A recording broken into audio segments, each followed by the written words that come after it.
Hello. Hello, I am Dorian. Welcome to my place. Take a seat. Thank you for being there. Thank you for those who join us online. Et je salue en particulier celles et ceux qui nous suivent depuis la France. We are going to present you the performance of a roundtable discussion with me in the role of the academic, them in the role of the artist, and you in the role of the public. Thank you.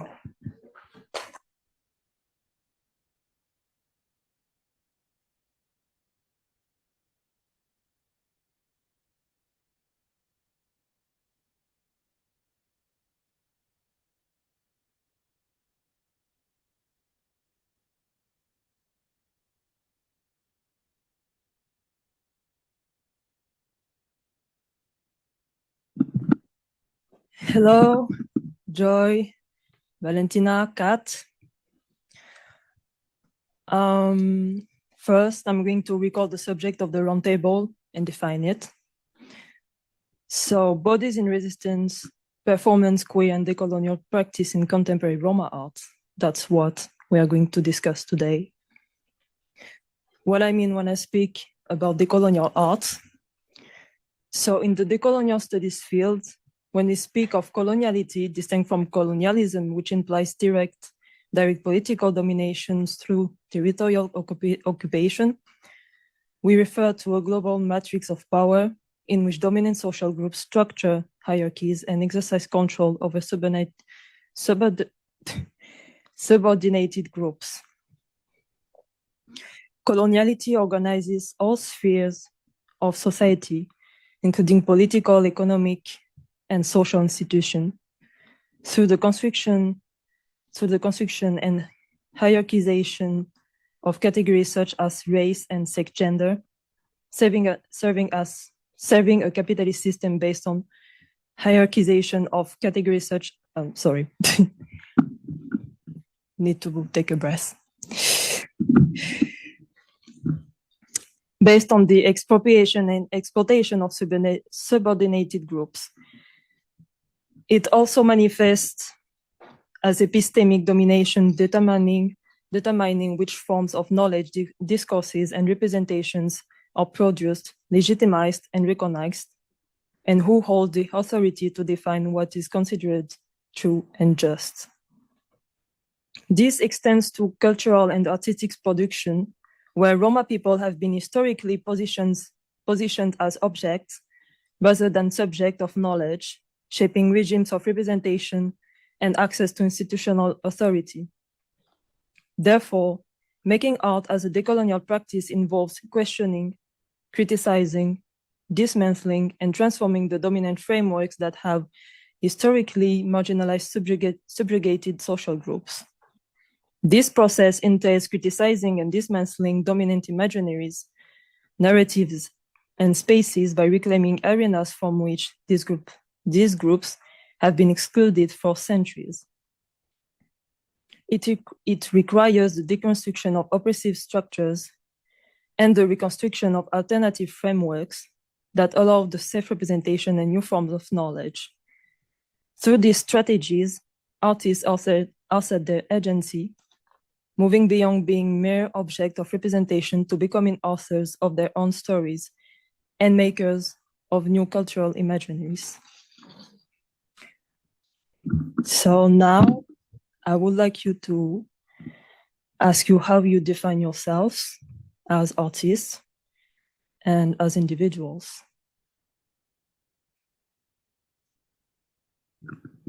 Hi, hello everyone. I'm Valentina and I am actually from Budapest, so this very country and from this very city that we are sitting in. And I am a female Roma performance artist and many more. But for the sake of this talk, I'm only going to introduce myself as such. And I do define myself as a Roma person, and it is, for me, it is not a question of ethnicity. It is more a worldview and the heritage and the upbringing I was take part in.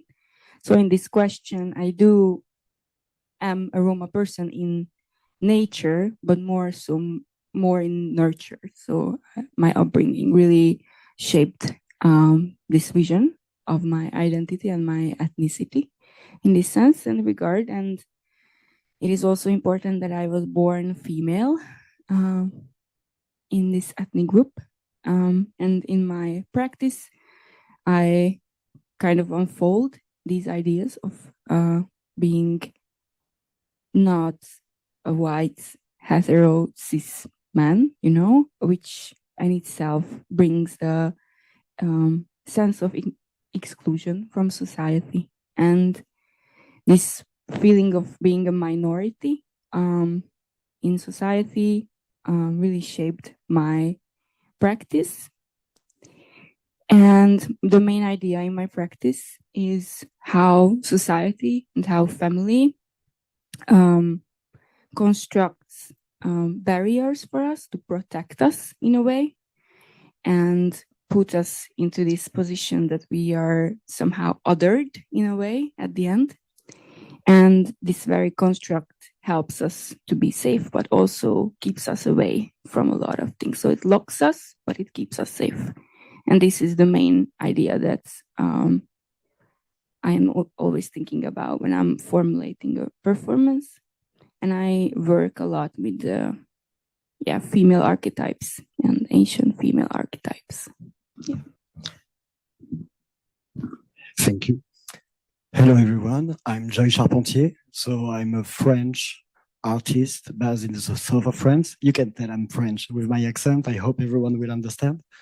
And I'm a visual artist, also doing performance, cabaret. And I'm consider myself more as a Mediterranean artist. And my heritage as a Manouche Sinti is I bring it in my work by using representation, stereotypes from the Gadget perspective, but also from my Roma heritage. I mean, I'm not the man I'm supposed to be as a Roma. I'm feminine, a cross-dresser freak. So I'm proud to be it. And that's what I'm questioning in my work. My point is to change the representation we have about gypsies or Roma people. I say gypsy, but I know for some people it's offensive. I don't mean it offensive at all. I prefer say that. But as a gypsy, I want to interrogate the gaze of the Gadget, but as well as the gaze from my own community and make new representation. And why not create new narratives about what a Roma person could be and what a Roma person is not. And I'm interested in that, playing with that. And you, Kat? Yes. Hello, everybody. Bonjour à tous. Hello an alle.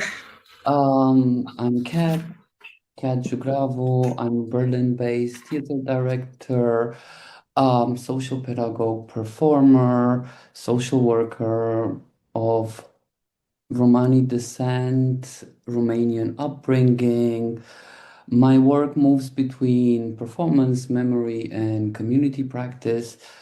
I work a lot with what I call unarchived histories, especially around trans, queer, and Roma lives, and how can this be activated through performance and not just represented.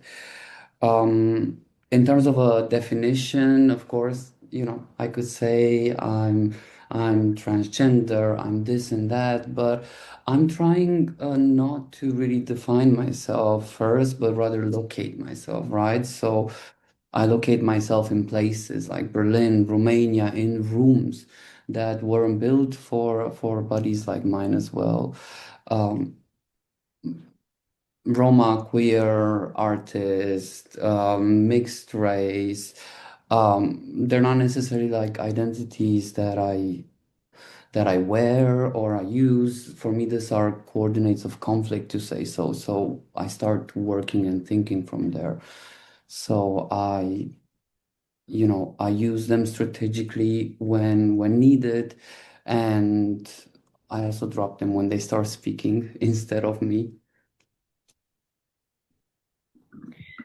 There is a debate within contemporary Roma art about whether or not to define oneself as a Roma artist.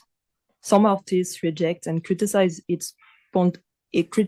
as potentially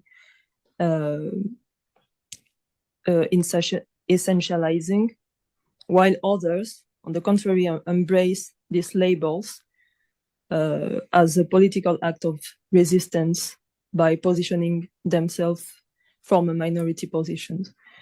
So I wanted to ask you, what do you think about it? How do you navigate through these labels? Roma, woman, queer, gay, transgender.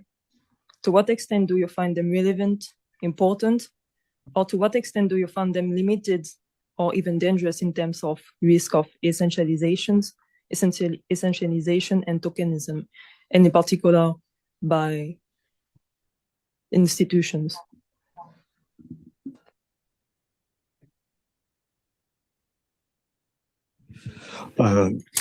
Yeah, for me, it is there is two different things. I think, first of all, visibility is really important because by being visible, we exist, so we can make things happen, change happens. So it's always nice to be visible. However, as you said, sometimes institution thinks we are token or we are just like a nice parrot or a nice dog, you know, we are exotic. And badly in this case, our voice is not heard as our voice of ourselves, but we are considered as a Roma token artist speaking about Roma culture, and it's still very cliche, so it's hard to avoid this kind of labels. But in another way, I think it's important to have label because of the visibility needed to change mentality and to change representation, as I do with my work. Good. Yeah, so I think victimization is also a big part of this. So I think being a minority, I think it's, or in my work and also in Buddha Gallery's work that you will see later on if you come to the performance after the talk. So I think the vision is that we don't victimize ourselves, but we integrate our own work into this scene or ecology or the art scene in itself. And the point is not that we are Roma, hence we are different in a way, but that we are different, like all of us are different. So we are just a color. And I do think that this has to do with the pressure on identity politics and also how it's like in relation to the idea of capitalism in a way. Yeah, it was so quick. I said the C word so quick, but yeah. So identity also means that you have this like very, you know, you can be marketed and they know what to market to you because you're in this very specific identity. And I do think that this has to do with it a lot as well, that token or like essentialization in the art scene is not just about making something so for representation so that it's more varied groups in a show or in an exhibition, but it's also a selling point for them because it pushes this idea of identity and to formulate your identity. So yeah. And yeah, I don't like this part in it. Or yeah, I hate this part in the most because I am not there for others to relate to me in this way, but for my body, for my ideas, for my feelings, and not for the very identity I'm in. So yeah, and I can relate to Kat a lot about locating myself in spaces and ideologies and not anchoring myself in these labels or boxes. Yeah. Yeah, so I guess I can only, you know, I fully agree with what Joy and Valentina are saying. So I can only synthesize that. I also believe that labels are useful when they open doors. However, I think they become dangerous when they're the only reason why you are invited in the room.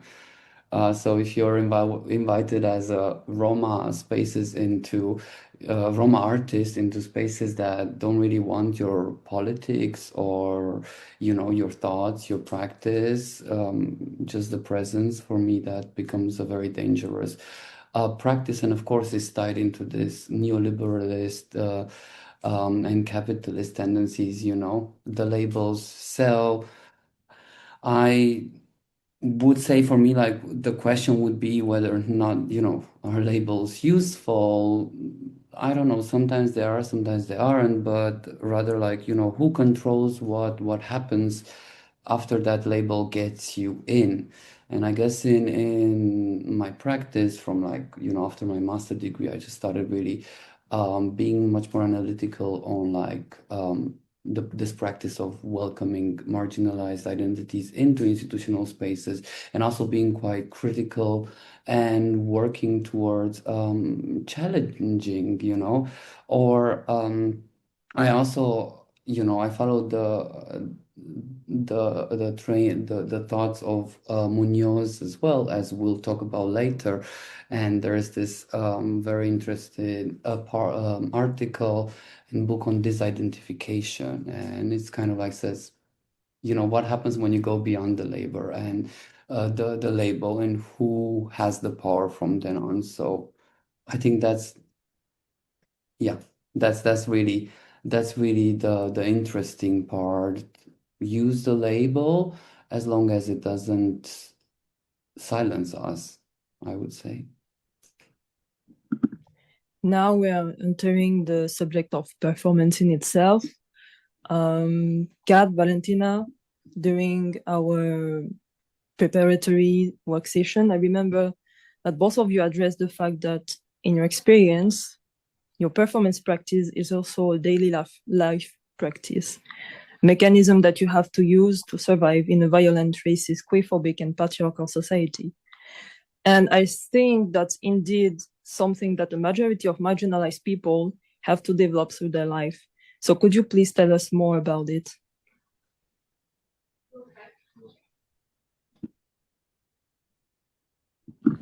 About performance as a daily practice. You didn't? You want to start, Kat, or we do? Go. Or maybe Valentina can start. You can go, of course. Okay.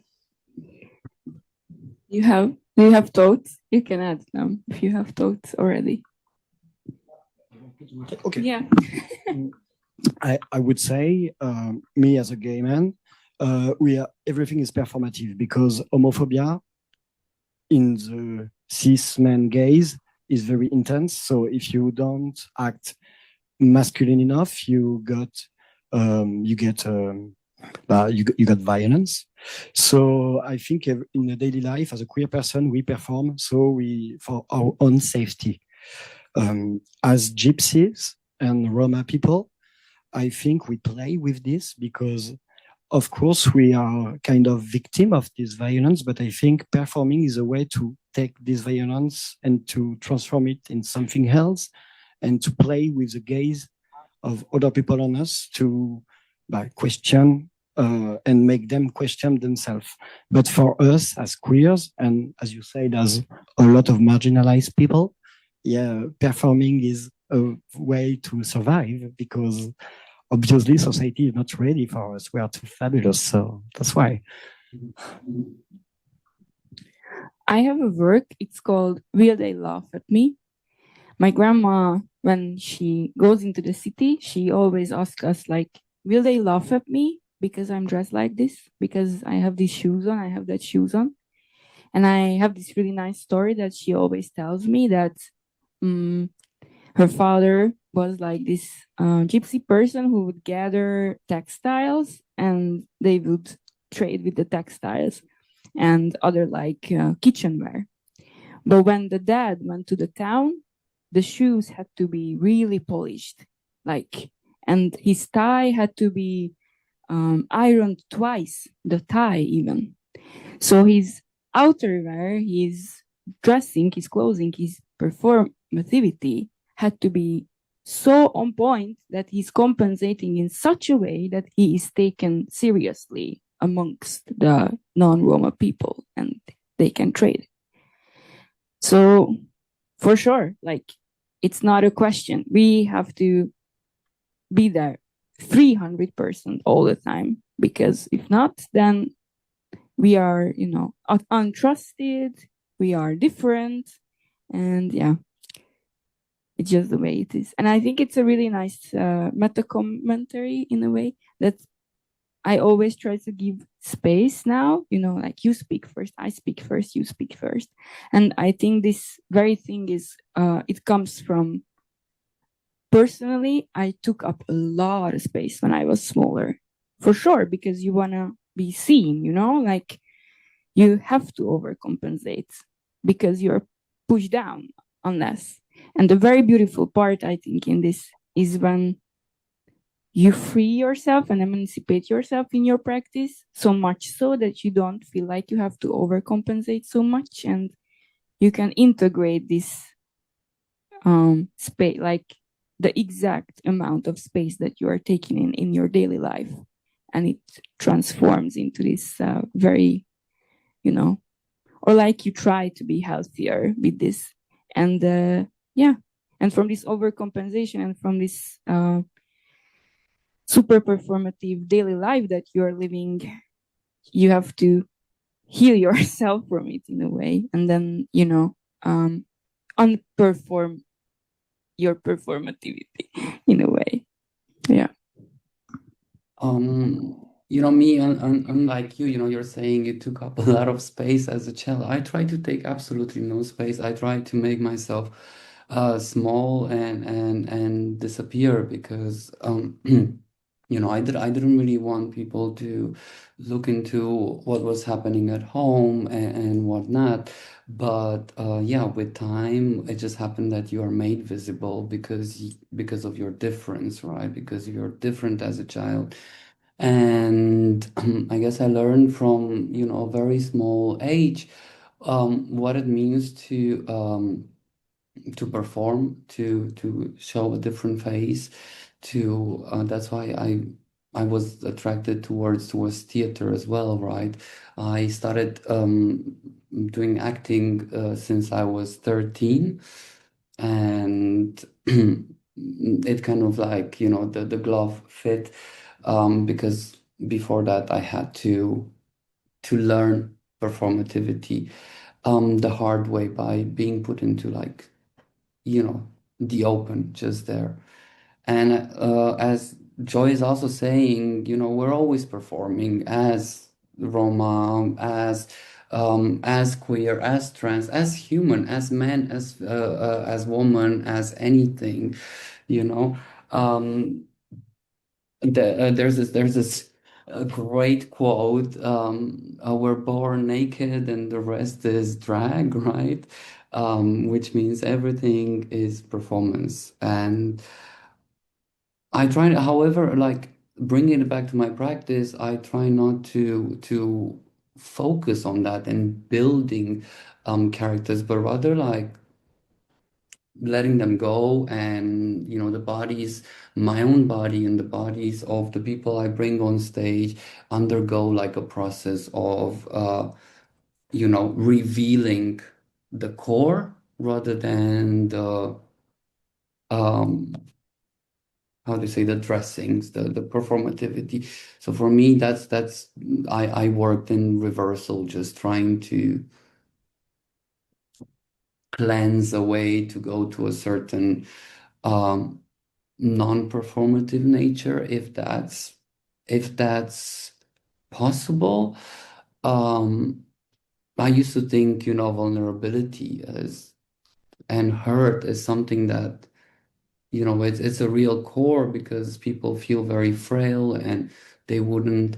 But yeah, I was proven wrong. Vulnerability, it's also in the end, like, a marketing tool in what we call performance art and theater nowadays.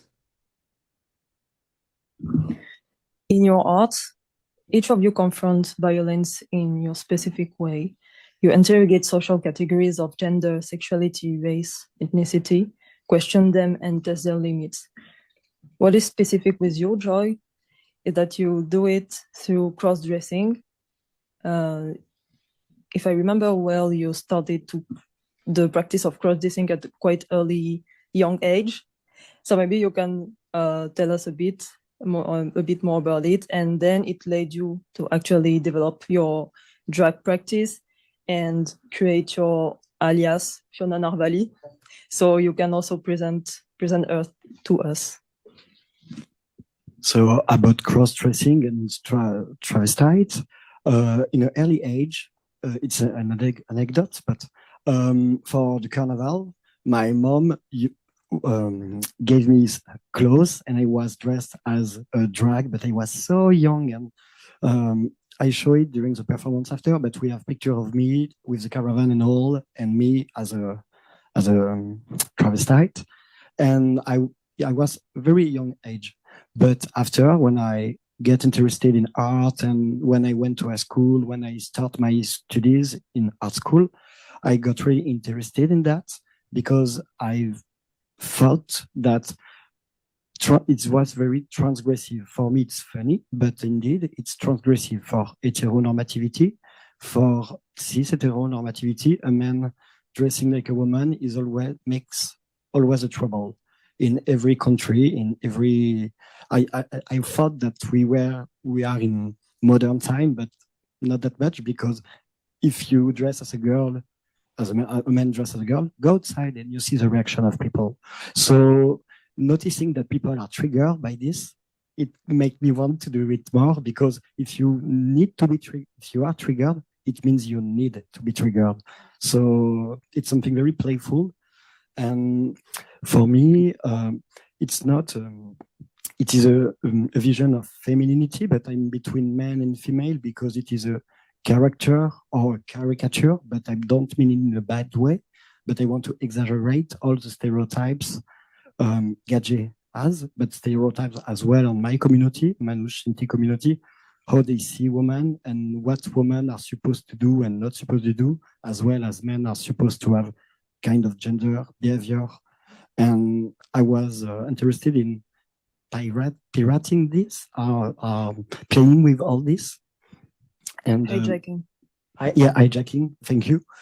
And about Fiona Narvali, it's a character I created in 2013 when I was a young student, because it was a kind of happening for one night. I was it was a big event in the school. The school were full of rich people, white, straight, rich people, because in our school there is a lot of bourgeois and rich people, not many queer and poor. That said, I wanted to shock everyone because they just fired me from the school. And I was with a very good friend, a painter, very good looking cis hetero man, blah, blah, blah. And I was Fiona with him, and I spent the night being Fiona, being his Gaji. I was his Gaji. And since that moment, I started doing Fiona regularly for happening. And then it's been 4 years already that I'm a resident in a cabaret burlesque, a French cabaret, because the Crazy Morse is south of France. So starting from happenings, like maybe, you know, Michel Journiac and those kind of French artists that performed gender because they got interested in their legacy, their parents, things like that. First of all, it was this kind of feelings I had when I did Fiona, but then it became more spectacular, performative. And by doing drag and doing live show, it's a very different way to present the same issues, the same topic. And it's more playful, and it's a field of experimentation for me that has no limits. That's all. Go on, I spoke a lot. And maybe you can explain to Gadget what Narvali means. Narvali, Narvali, we say in my language, in French, in my slang Romanes French language, a Narvalo, it is a madman, a crazy man. It depends on the way you say it. It can be Narvalo, it's cute, and you say Narvalo, it's more violent. And the feminine is Narvali. So in French, you have, it's so stupid. In French, fion, it means asshole, the very asshole, you know, the pink button of your ass, it is a fion. So Fiona, it is a feminine aspect of the ass, and Narvali, because I'm a folle. Narvali means folle, and folle in French means gay, a very sissy gay man. So it's a play around folle, crazy, and Narvali. So yeah. Kat, you have conceptualized and directed performances and theater play as part of a strategy of reclaiming space by queer people, particularly in regions where queer livelihoods and safety are continuously endangered. For example, in this one, you said that this performance explores queer potentialities, or quotes, queer potentialities in the present-day city in public as well as in hidden spaces, in the straight world, in the straight time. As queer bodies, we stumble inside of the precarious and vanishing queer present that we are making for ourselves while being refused a queer past or history. And I got the reference to José Esteban Munoz in it when you speak about straight world and straight time. So maybe you can dwell a bit about it also.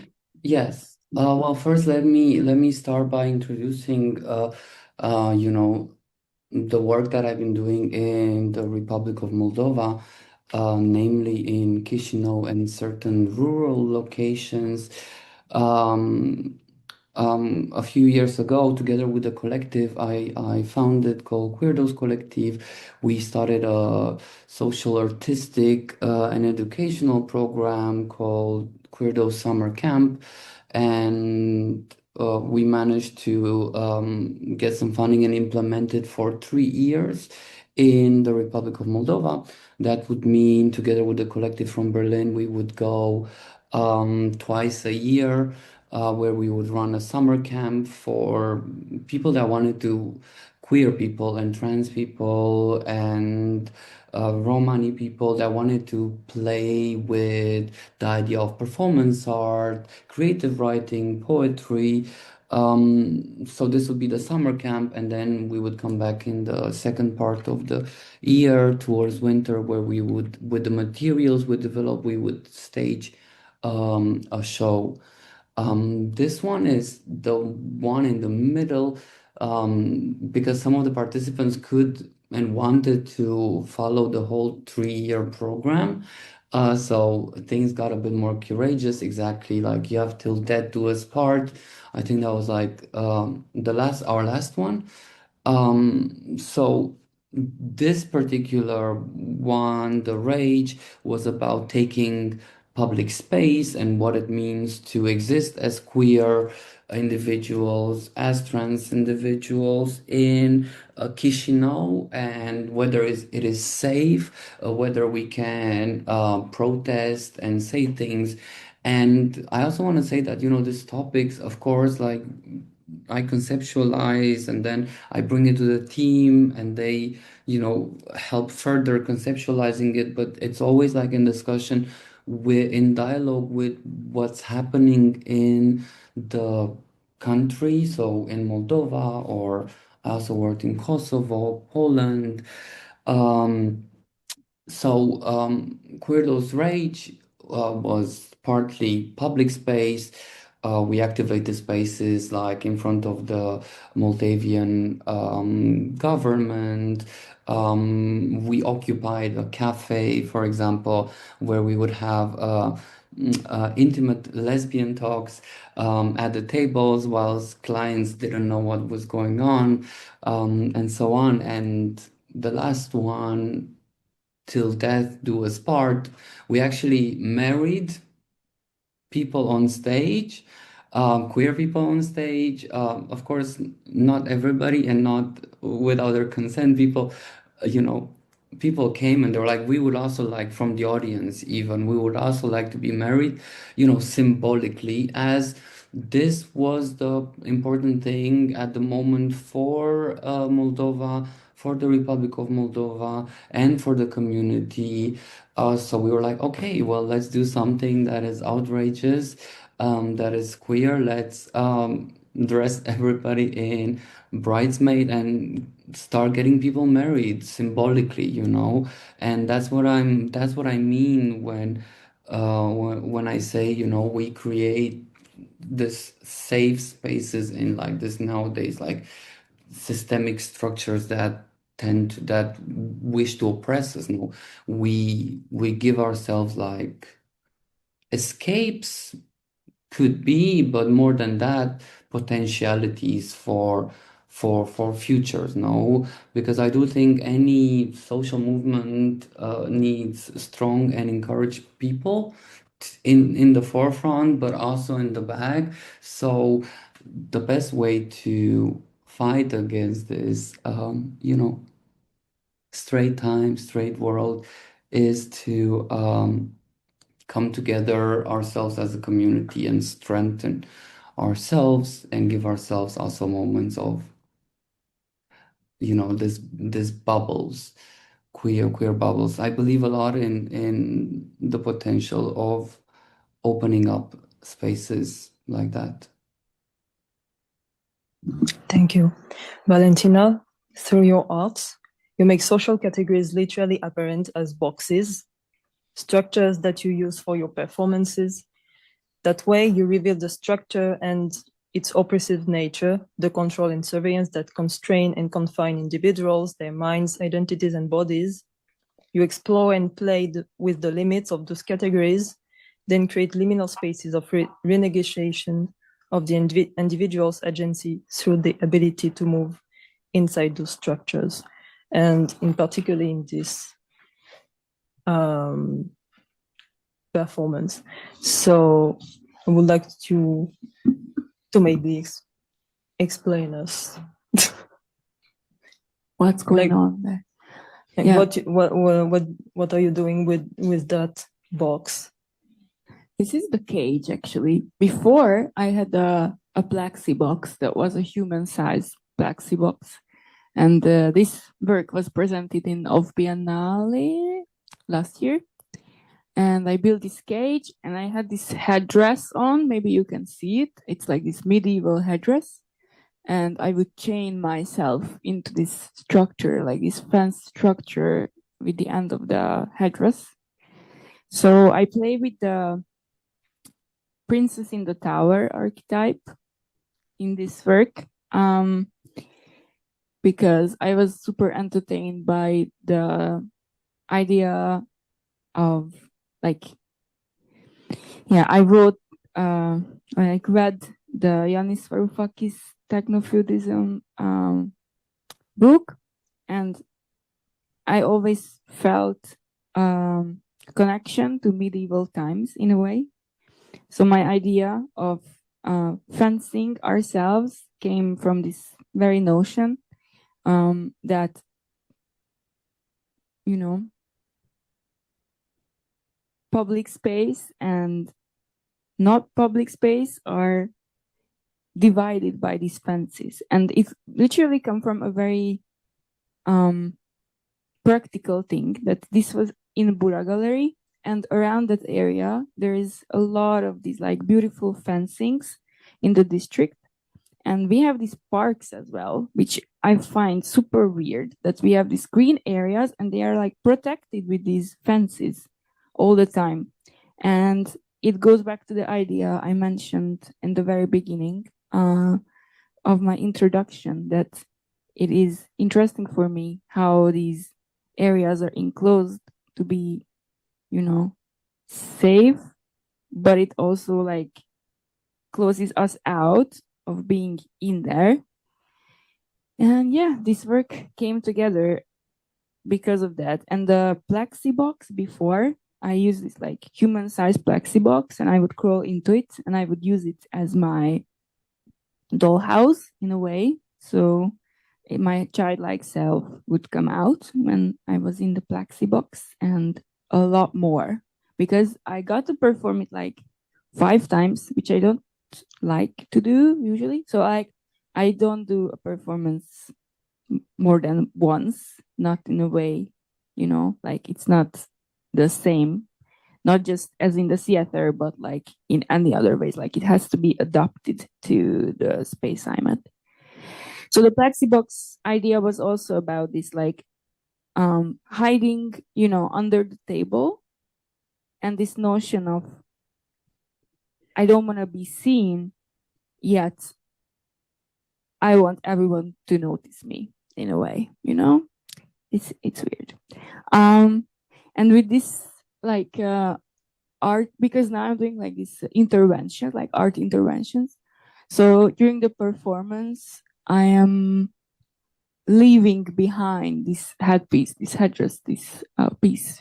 So there's a huge emphasis on intervention, like us being in a space and altering it in a way, and leaving something behind. And yeah, from that point it's not the same anymore. And how it connects to social structures is pretty much similar. So our marks on society, which is a very big idea, but on a day-to-day.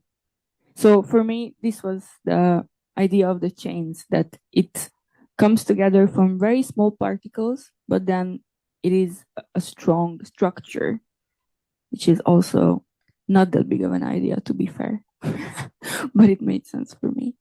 And yeah, and I also used tubs before. I used many structures to be logged into. Yeah. Now I propose to reflect a bit on healing strategies to repair the past and the wounds. How to heal from historical and intergenerational traumatic memory of dominated, exploited, and marginalized social groups. I read The Sisters of the Yam of Bell Hooks, published in 1993. That's a book, that book, sorry, that reflects on the effects of racism and patriarchy on Black American women. In that book, Bell Hooks speak about the necessity of community care and self-care in the anti-racist struggle. So in that case, in her case specifically, she speaks about the context of the fight against anti-Black racism in United States. But she said that an essential source of healing emerged when we identify all the factors in our lives that were at the root of a particular pain.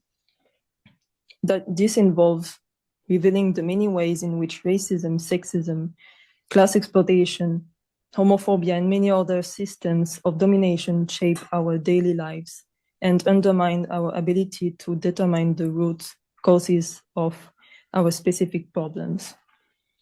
We live in a patriarchal, capitalist, and white supremacist context that is all the more able to exploit us when we lack a firm grounding in our identity. So she says, knowing who we are and where we come from. This is why choosing well-being is an act of political resistance. For many of us to be able to engage effectively in organized struggle within a Black liberation movement, we must first undergo a process of self-healing that will treat the individual wounds that may prevent us from functioning fully. So Joy, you choose to laugh as a healing strategy.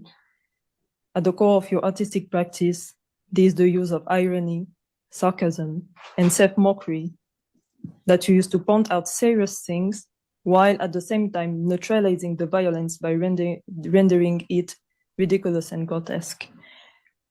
Your will is to make fun of the gadget gaze and the cisgender heterosexual gaze. That's how, it's your term. So I wanted to ask you, why did you choose to laugh, like irony, humor, why it is so important for you, and what you do with that in your art? For me, healing is starting from revenge. I'm not into moral thing. I think if someone did something bad to me, I will revenge a bitch. And then for me, I think like revenge is the first part of healing.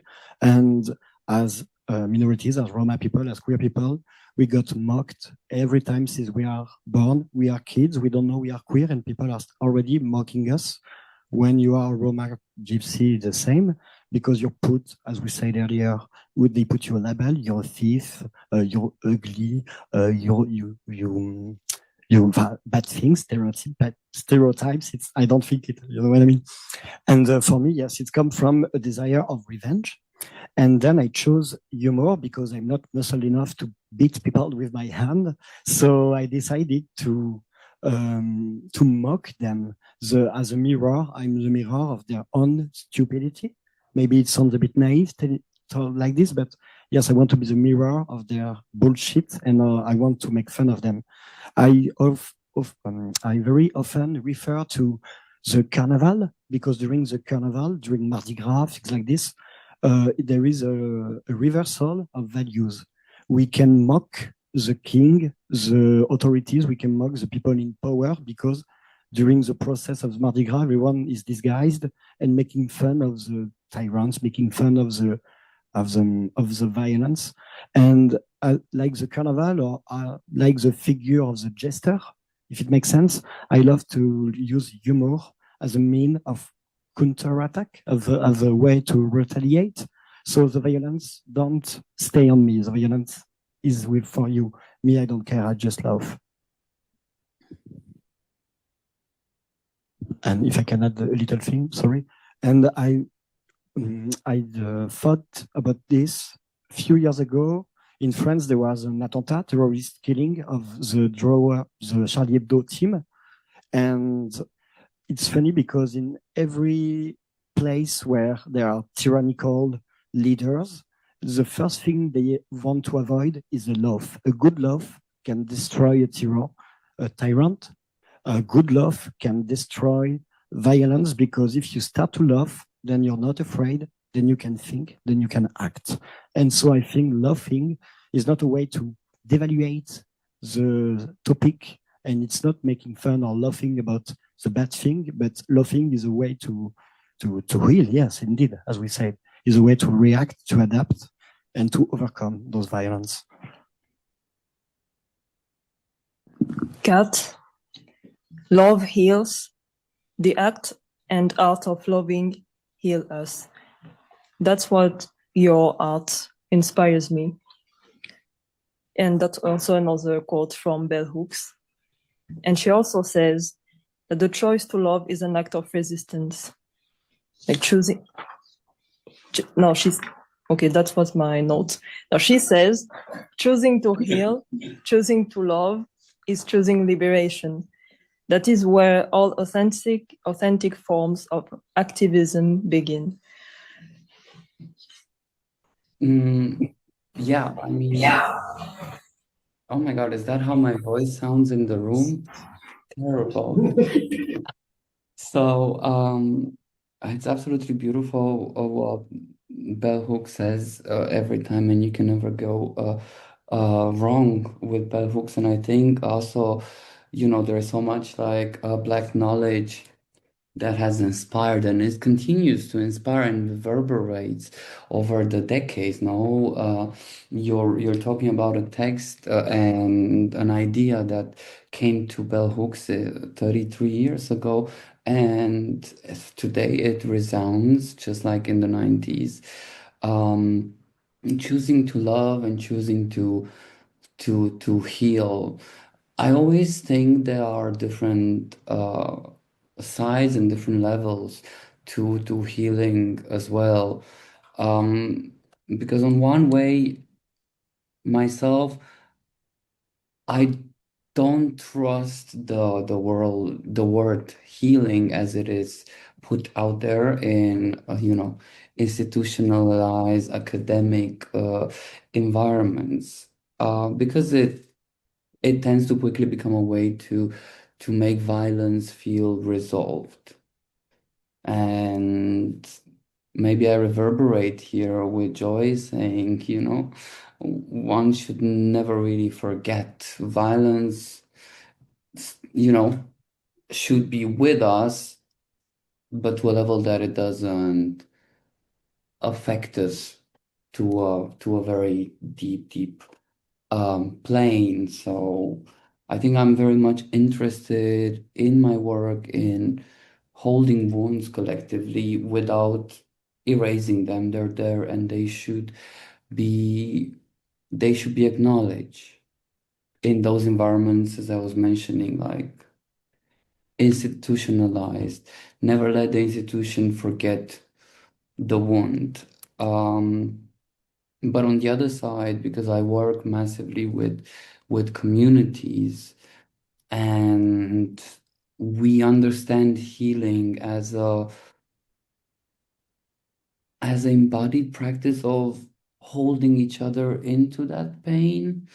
If you understand what I mean, I'm also like very much reflecting on the role of the audience in this process, and in everything I stage, I tend to upset, disturb the audience, because they have a clear task, once they enter the spaces I curate and I uphold, is they become pillars also of this process. Audience has an important role of holding the people on the stage into their, whatever they call or whatever is needed into this beginning of a healing process. As I said, I don't think we can ever achieve full healing, and I question whether we should, in fact. The wounds need to be visible so we don't forget. You are also a lot interested in the theme of memory and untold stories as a way to find resilience. Yeah. You work with a lot. Sorry. No, you go. You work with a lot of archives, and you use them to connect the past to the present. And I would like to ask you to present us this performance in particular, in which you delve into an archived queer Roma history, which is very important. Yes, it is important to say, right, because when we say unarchived queer Romani history, you're gonna ask like, where is that archive? Because it's really difficult to come across things that have been registered, recorded. So I work a lot with the concept of and the practice of critical fabulation, which again, it comes from Afro-American writer, scientist, Saidia Hartman. She's basically fabulating on the archives that from the transatlantic slave trade. We have like very few things that have named the existence of the Afro-Americans. And what she does, she starts filling up the gaps, right, of what isn't there and should be said. And I think that has been very inspiring in the last 5 years for me to work with gaps and try to imagine, reimagine, invent things. So in Core Drept la Replica, for example, I try to trace an imaginary journey of the Roma, queer, and trans subject from Southeast Asia all the way to Europe, Germany specifically, and starting from like fabulating, you know, on a connection with the Hijra community from or Kinai from India to going to the Chochek dancers in the Ottoman empires, because I found some texts and documents which would mention that, for example, you know, the Chochek dancers were always of the male gender and they could never be Muslim boys, so they were always outsiders. And in one of them, it's actually, you know, Romani boys would be mentioned. So then I kind of started to fabulate, to create the storyline of a trans individual coming from that era that gets caught up into a love, like a fiery love story, you know. Yeah, from that moving into the history of the 500 years of slavery in Romania, and ending up into the history of forbidden Romani queer love during the Second World War Holocaust period, Porajmos. I think it's important to also fabulate and to also fill out those gaps. I think it's important to give ourselves things to dream about and tasks to imagine. But of course, I always make sure to explain that these are not things that are archived. Like, you can't go to the library or to the archives to find them, because so is the nature of us, the Romani people, that not very much is written, besides, you know, everything that criminalizes, objectifies, puts us as and sees us as you know, petty criminals and whatnot. So maybe to bring it back to this healing, I believe that having a past, even if it's a fabulation of a past, humanizes us more, and not just like for the world outside, because I also don't really create for the world outside, I create for my communities. It humanizes us for ourselves, if you get what I mean. Valentina, what is very characteristic in your work is how you mobilize ancestral knowledge, folk traditions, magical rituals, and your Romani heritage as a critical gesture towards modernity, which lays on the idea of the scientific superiority and technological advancement. Yeah, so as Kat was talking, I was like, I relate to her a lot. And my coping mechanism was also scientific fabulation, but I got the idea from Donna Haraway. But as well, I become fully Delulu, so sorry. But like this was my coping. So if I don't have a written history and only white men have history, and this is like how science is written, then I should go back to the matriarchal practices. And what matriarchal practices are, it's like magic, you know, fortune telling, the shaman, the, you know, the oracle. So I had to use these, and I did not have to use this. And this is also a very interesting thing in my practice. I never wake up one day and, okay, I have this idea that I will work with this archetype tomorrow. No, they haunt me. So that's the thing. Like, I have nightmares, they find me, they make themselves seen. And like my mother says that I always had this, even as a little kid, that people would come at me and say like, I see a man around, that person, and it was me. Or I don't know, crowds would follow me.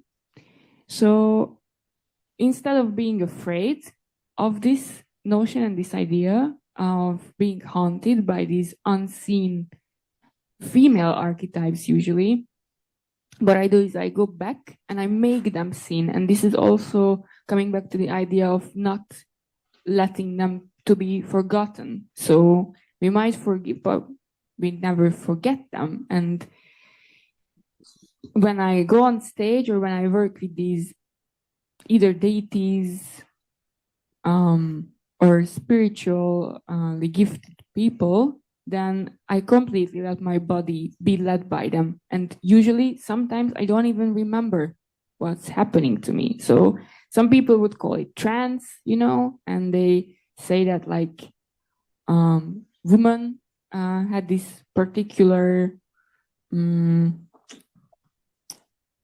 do you say, capability or skill to go in trance and see things. And I do this in my practice, but I incorporate it into my art form as well. So yeah, and it's super hard to work with fabulation because then you're always like fact checked, but there is no such thing in like Romani culture as facts. Like it's like so, or like even like colonial knowledge is so warped, and it's even before the post-truth era. So this is how I work with this like anti-scientific method that I don't trust like patriarchal knowledge anymore. Like I never really did. And, I was a curator student for 3 years. I had to read a lot of those.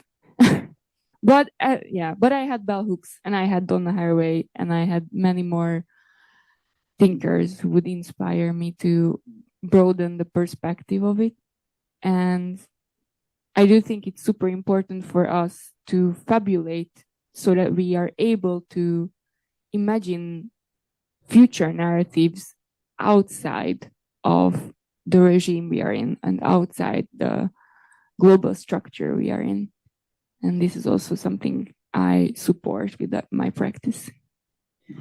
In this performance, I don't know how to pronounce it. You use your Romani cultural heritage to confront generational trauma.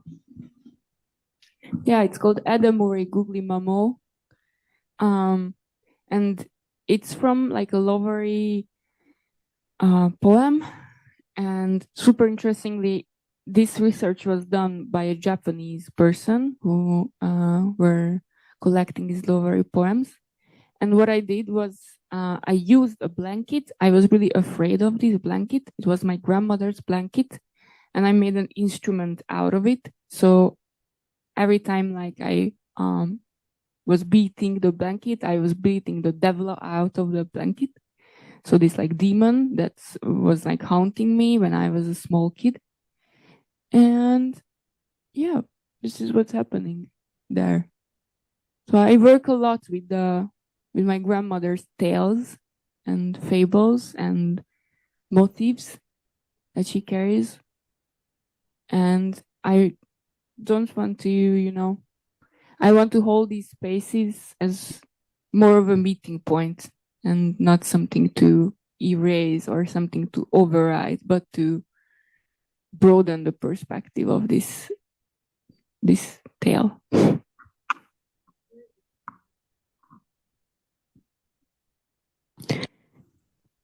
Yeah, I do. But this show was actually based on Mala Herba. She's a Polish musician, and she had this album coming out, and we were asked to do this performance, and we made soap essentially. So what I did is I made a bunch of ash because I did like rituals, and from the sage and from the leaves I burned, I had this ash, and then we just put some oil in it and we use like red strands. So this was like we read it in a book that ancient Hungarian people would put this ointment onto wounds, but then we figured out like it's essentially soap. It's like ash and oil. So they washed their wounds with it, and then they tied it with this like red thread, and it was believed to be to have healing I don't know, powers. Yeah. And the other girl, like it's me and Sophie. She's also a performer. She's in Japan now.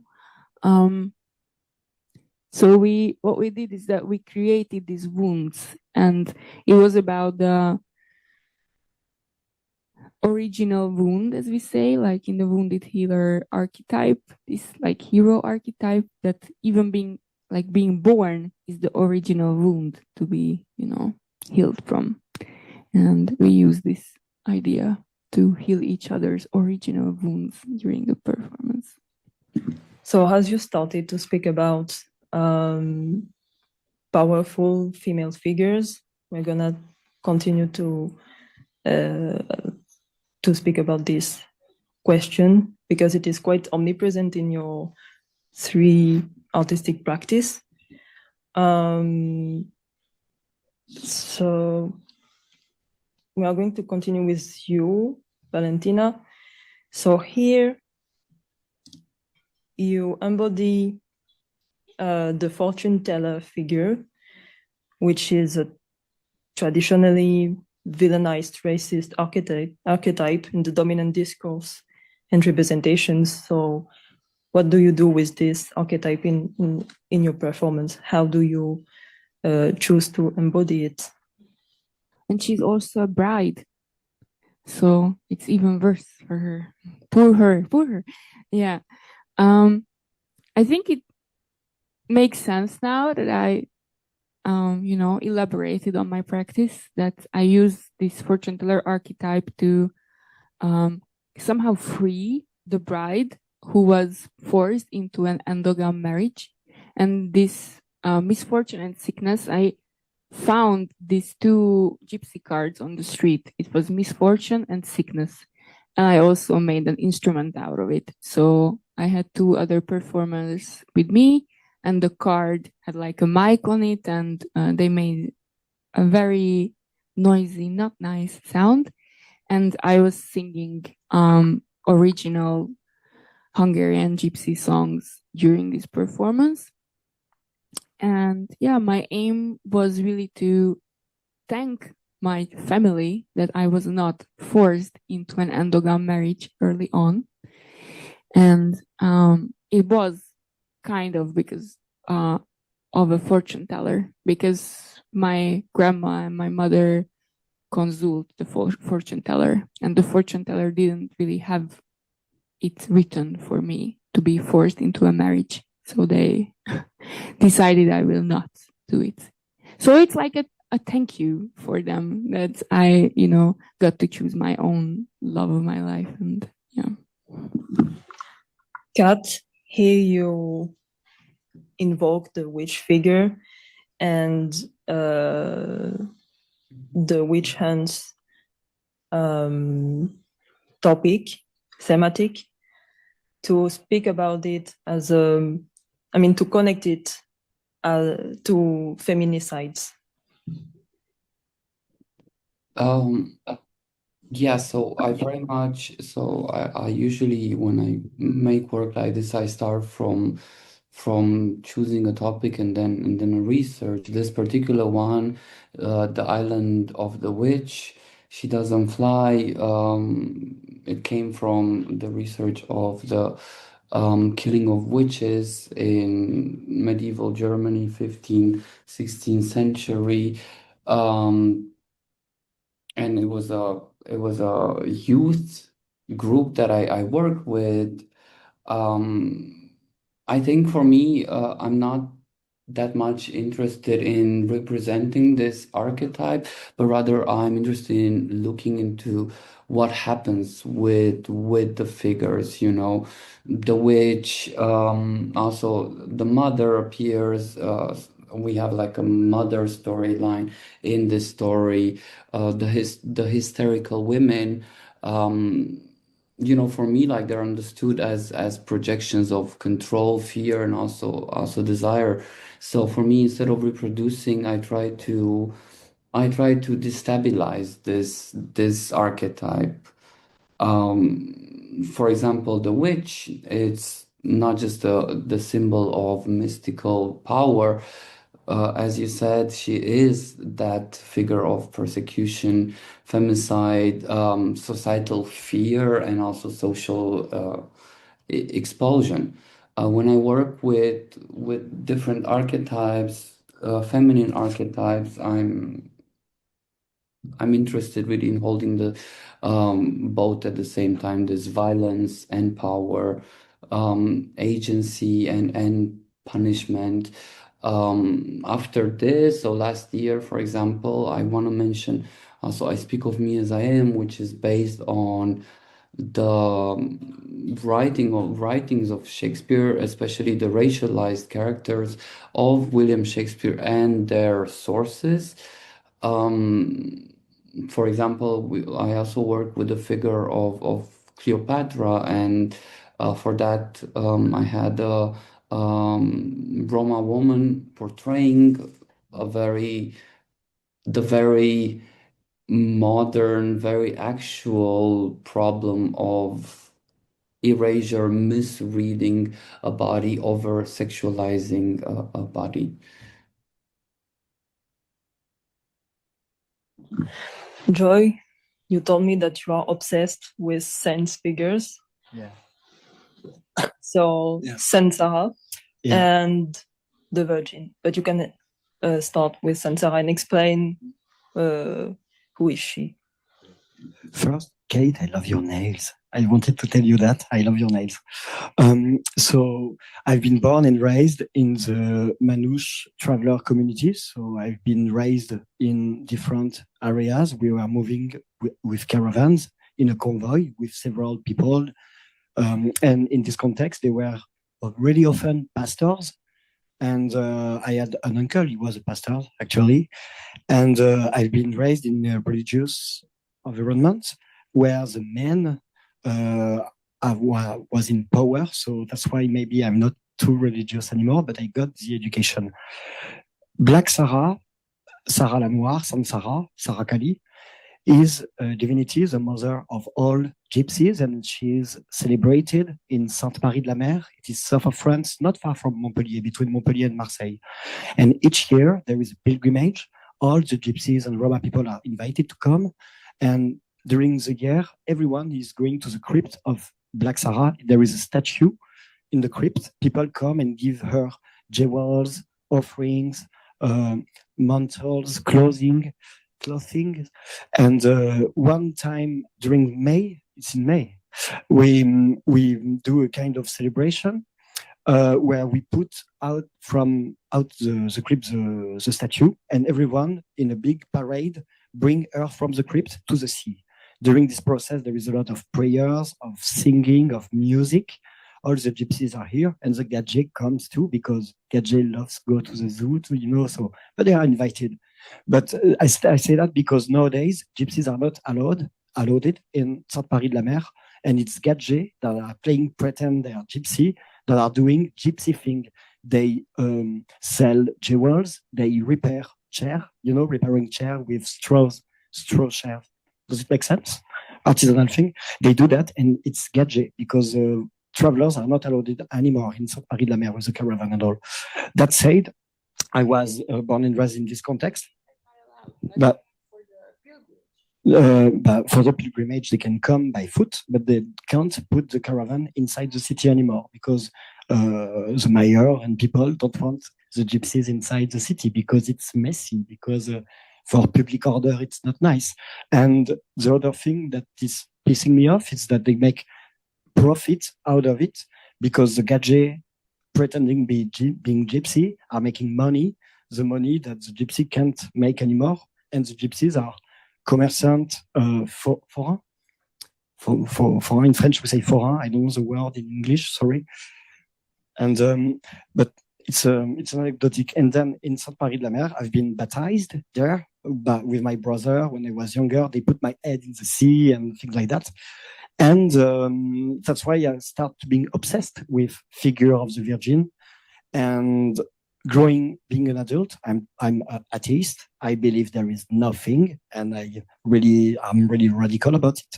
However, I love the feminine and motherly figure of the Virgin because unlike man or patriarchal figure in religion, the motherly figure of Black Sarah is caring, is carrying her children, all the gypsies.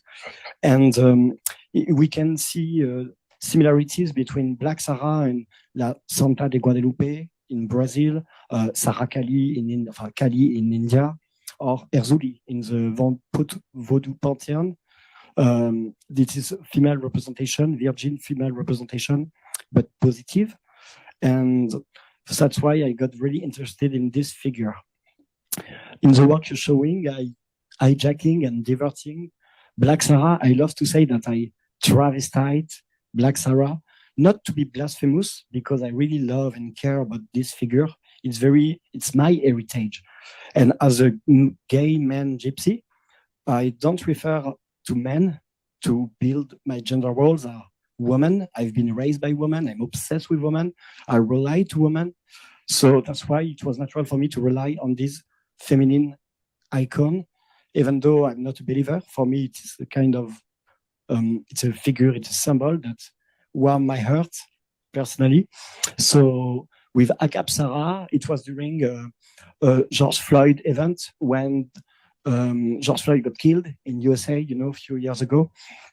And there was also a lot of police violence in France. The police in France kills someone nearly every day, especially gypsies, Arab, and Black people, of course. And in that case, I wanted just to make this collage of Saint Sarah telling the cop to fuck off, that's all, as a caring gesture, as a really caring gesture, not to be too provocative, but for me, it was a way to say, I got your back, fuck the cops, I'm with you, I'm your mother. And then the second one, it is in the cabaret. I was playing every Christmas in the cabaret, I'm pregnant because God made me pregnant for Christmas. And I play around the figure of the Virgin, the pregnant Virgin, and I make fun of it. I lip sync and do stuff on stage. And the last one is the pagan. It was during the Carnival in Paris, just before COVID, just before we just got locked up at home. It was the last Carnival in the Grand Voisin, a place that doesn't exist anymore in Paris. It was a place where there were a lot of people, a social thing, association. It was really a big place with art. That said, I got invited for the Carnival. And this performance, La Païenne, I built a kind of float costume. That's right. It was a costume and also a float. And I referred to in South Spain, in the Andalusia, and in Andalusie.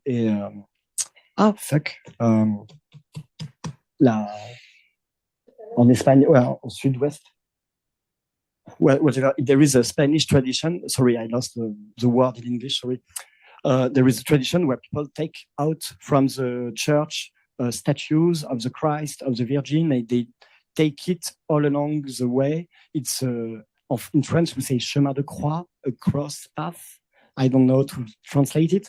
So it was my kind of cross path since I built this very heavy costume. I was inside, so you could only see my hands with nails, nice nails like that, holding the piece of wood, but I was disguised and hidden inside. And it was like a 2.5 meters virgin, kind of, she looks like a drag queen, more or less. And I was activating it during the Carnival. I activated a 4 hour maybe.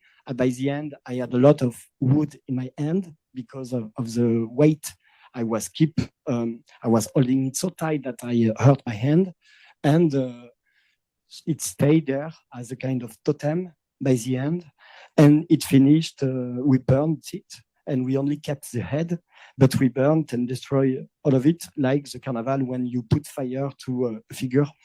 So yeah, it was like a procession, but a procession mixing with drag and drag performance, actually. Okay, so we are slowly coming to an end. Actually, we are late, of course. I wanted us to speak about performance as a space for experimenting alternative possibilities and future models.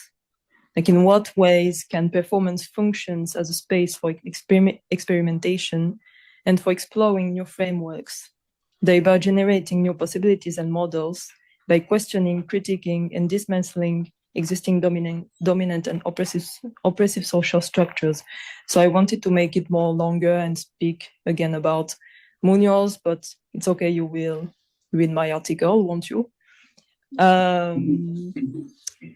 So just wanted to ask you if you know the concept of Roma futurism, and we will conclude on it. Valentina, you told me yes. I'm gonna introduce it a bit. So the concept of Roma futurism has been particularly developed by the theater maker Mihaela Dragan. She's a Romanian Roma feminist activist.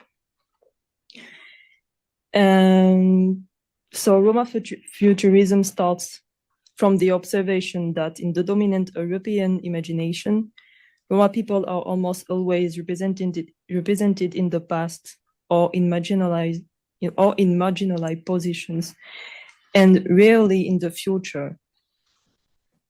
So Roma futurism, it is an aesthetic movement that imagines possible futures for Roma communities by combining Romani cultures, science, fiction, technology, and magical practices. Particularly because in the case of Mihaela Dragan, she mobilizes a lot the witch figure in her works. Also finding ways of healing from trauma, especially slavery in Romania, Samudaripen, the Holocaust, Roma Holocaust, and of course everyday racism. So these movements use the future to rewrite dominant narratives and imagine post-oppressive worlds. So I wanted to speak about it with you, and I thought in particular about this carnival. What? Oh my God. Okay. Okay, so it was supposed to be the Dionysus madness pose upon my lovely face, the theater play, Cat's theater play. Yeah, sorry, it's a bit messy. So the second image is from Dionysus. Yes, I mixed up the images. That's okay. Okay, but Valentina, you told me that you know this concept from futurism and that you include it kind of in your art, especially through Donna Haraway thought about Anthropocene, what is it, Capitalocene and Stulocene. So maybe you want to start by it. And I also love Dragan's ideas, and super interesting that we have cats here today. So I see them not as parallel, but they're in the same scene. And I think I mentioned before how I think it's a very powerful tool to imagine a future for us, like fabulation in itself, and how performance enables us to do this. And theater in itself is about us, and it should be with us. So, I do think it also is the token for rewriting a more equal future. And yeah. Okay, Joyka, do you want to add something about it? Yeah, I remember it was in Sevilla. They put the statue out from the church. It was in Sevilla, in Spain, I recall now. And me, no, I didn't know about Roma futurism. I knew Afrofuturism because I have a lot of friends that work around this topic. For me, I think it. What? I mean, it kind of builds on the idea. Yeah, Sandra and a lot. I knew a lot of references from my friend, but I didn't know for the Roma people. But from a Roma perspective, I think it's interesting because we rely. I think the three of us rely on this kind of gesture of position. We don't came doing Roma futurism, but we all want to change representation and create new narrative, switch the table and make new narrative for ourselves, for our community. As Kate said, to heal, making new narrative, new history, new representation for our community and for the world. I mean, after. Kat, do you want to share a bit about your theater play Dionysus? Yes, I can. Just so everybody knows, because of course I know Mihaela, we're like from the same environment. We were also colleagues during our studies. In my work, unlike her work, like my work doesn't really look like very much like science fiction. I think it's such a interesting like aesthetic, but I'm not there yet, like my work looks very much like building these temporary spaces, performance gatherings, archives, where we rehearse different realities. So for me, like the future is not like something distant. It's just like something we try out in the present, if that makes sense. So Dionysos, madness pour upon my lovely face. It's actually my graduation piece. I studied applied theater sciences in Salzburg at the Mozarteum University. I graduated end of 2023, and I've always been fascinated with Dionysos because reading it as a young adult, like something triggered me in a good way. I felt a certain transness that at that point and that time I couldn't really locate it in myself, but it was just very interesting how Dionysos is written, how fluid this deity is now. So I decided to build my research for my graduation on this and portray myself, the character, and connect it a bit with the storyline of Euripides, the Bacchian, the Bacchants. It's about the followers of Dionysus and the Bacchic ritual. And in this play, there's a specific space, which it's a liminal space. And just like Valentina, I also like, I'm a big fan of liminality and liminal spaces. There's the Mount Kithairon. And on this mountain, the Bacchants, so in the play, the Menads, the followers of Dionysus are meeting, and they engage into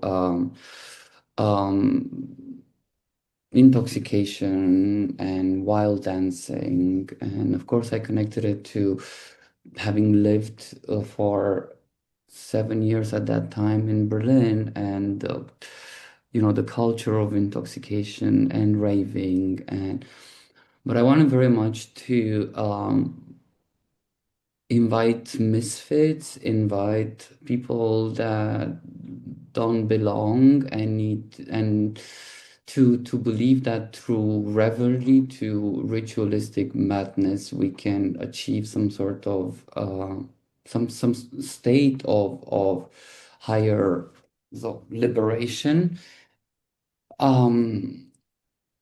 And further on, because we're talking about like opening up spaces, future spaces of like future potentialities. For me, this project and most of my projects from this point on are actually matrices. So like a matrix, I try out the concept and then it becomes something that I can reproduce in different locations with different queer, trans, or racialized communities. So 2025, no, 2024, sorry, I was invited in Slovenia with this concept and it became Trans Myth, Hit Me Baby One More Time. So basically the whole concept was implemented with trans Slovenian youth. And I was, of course, performing as Dionysos, as not necessarily the deity that needs to be divinized, but rather like someone that comes to like teach or transmit a method of liberating our bodies, our sense of self and whatnot. So yeah, for me, the future is about the present, what we do in the present, and the practices we develop nowadays that can be used like further going. Maybe this is not Romani futurism, but yeah, that's I have a last question for you. So let's try to make it short. The specificity of the performance medium as ephemeral and fluid makes it transformative in itself. It takes something and transforms it, whether it is emotion, space, social structure, and their dynamics. Therefore, is there a revolutionary characteristic of the performance in itself? And we will finish on it.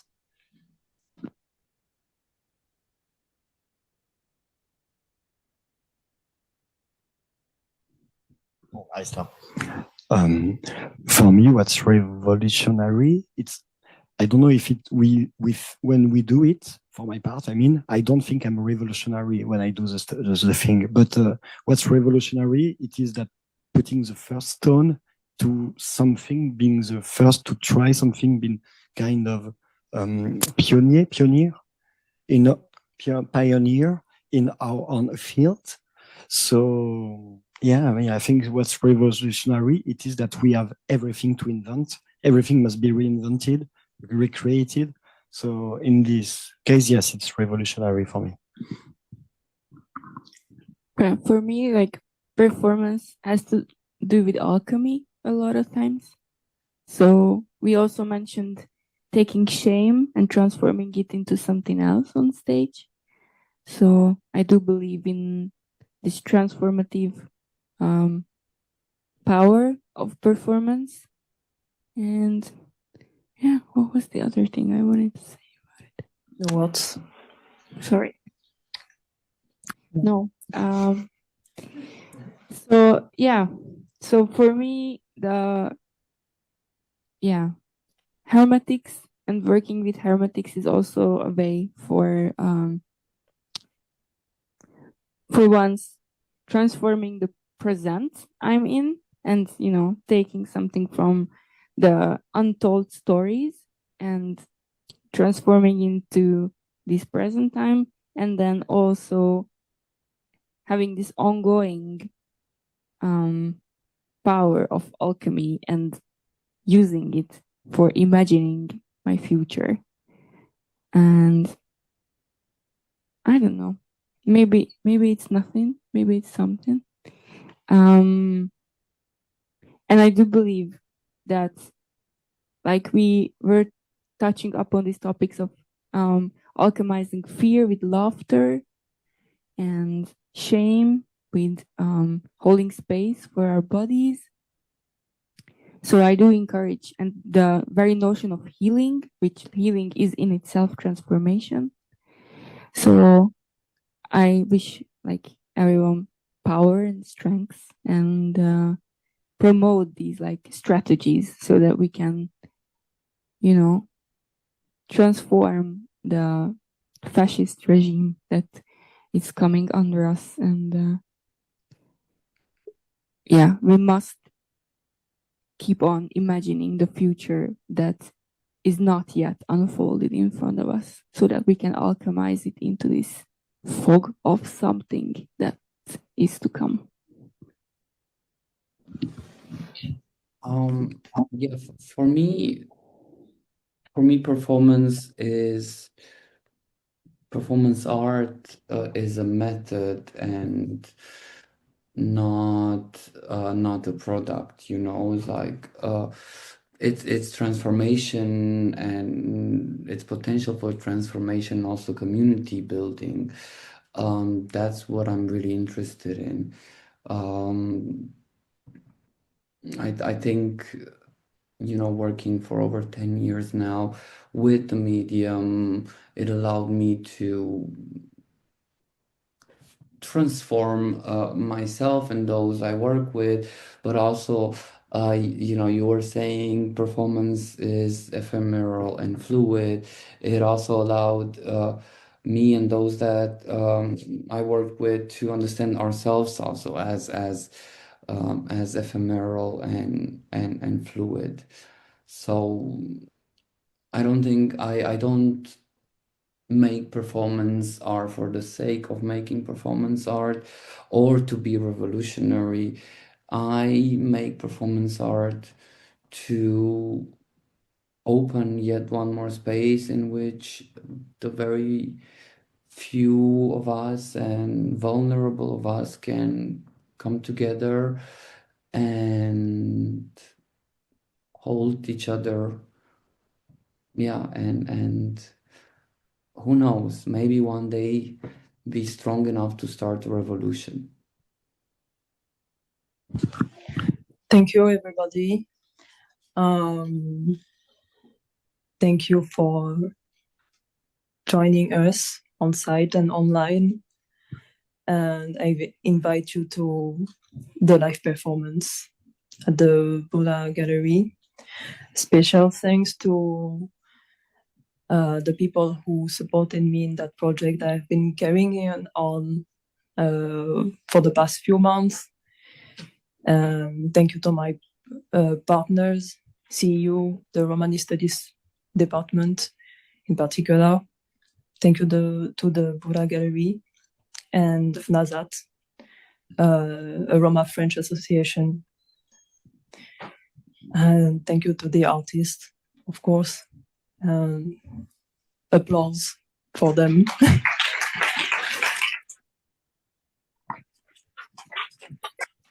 Can you please give a round of applause to Dorian, because it was his fucking first conference. She did it like a queen. She's a fucking queen. Thank you. And